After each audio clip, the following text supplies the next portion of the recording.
વડાપ્રધાન નરેન્દ્ર મોદી આજે અમદાવાદ એરપોર્ટ પર ઉતર્યા બાદ સાણંદ પહોંચ્યા હતા, જ્યાં હેલીપેડથી 3.5 કિલોમીટર લાંબો ભવ્ય રોડ શો યોજવામાં આવ્યો હતો।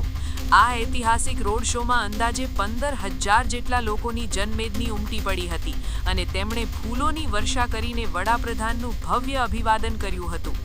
પીએમના સ્વાગત માટે સમગ્ર રૂટ પર 25 જેટલા વિશેષ પોઈન્ટ્સ તૈયાર કરવામાં આવ્યા હતા, જ્યાં નાગરિકોએ વિવિધ થીમ આધારિત પ્લેકાર્ડ્સ સાથે ઉત્સાહભેર તેમનું સ્વાગત કર્યું હતું।